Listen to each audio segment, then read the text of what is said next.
Shalom, salam damai sejahtera. Renungan malam seiman berjudul Membantu pada waktu krisis akhir.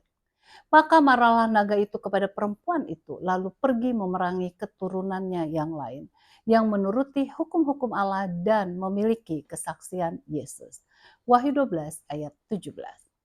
Kitab suci menyatakan bahwa umat Tuhan pada zaman akhir sejarah dunia akan mengalami murka dahsyat dari kuasa naga dan iblis karena ia terlibat dalam upaya terakhir untuk membinasakan mereka. Sebagaimana yang tertulis pada ayat inti yang tadi kita baca. Itulah yang disebutkan akan ada suatu waktu kesesakan yang besar. Seperti yang belum pernah terjadi sejak ada bangsa-bangsa sampai pada waktu itu. Daniel 12 ayat 1.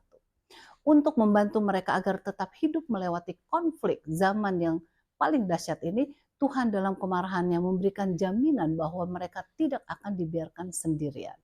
Kesaksian Yesus, roh nubuat akan menuntun mereka dengan selamat sampai di tujuan akhir mereka, menyatunya dengan juru selamat mereka pada kedatangannya yang kedua kali. Ilustrasi berikut menerangkan hubungan antara Alkitab dan contoh-contoh sesudah Alkitab mengenai karunia nubuat. Cobalah kita membayangkan sewaktu kita mulai mengadakan sebuah pelayanan.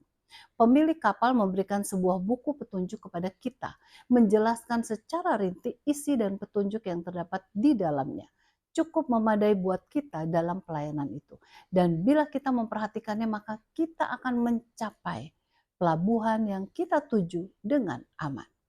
Untuk melakukan pelayanan itu kita membuka buku kita dan mempelajari isinya. Kita melihat bahwa pengarangnya mengemukakan prinsip-prinsip umum yang mengatur kita dalam pelayaran, memberikan petunjuk yang paling praktis bagi kita, seraya mempertimbangkan berbagai kemungkinan yang mungkin timbul sewaktu menuju ke tujuan.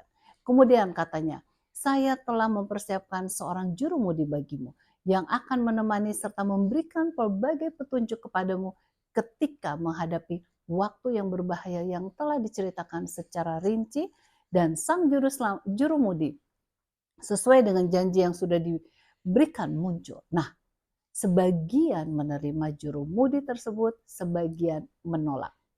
Semoga kita termasuk orang yang menerima jurumudi itu, yaitu roh nubuat, yang menolong kita untuk menjelaskan Alkitab hingga kita bisa tiba di tempat tujuan, sampai kita bertemu dengan Yesus yang kita nantikan itu. Kiranya Tuhan memberkati.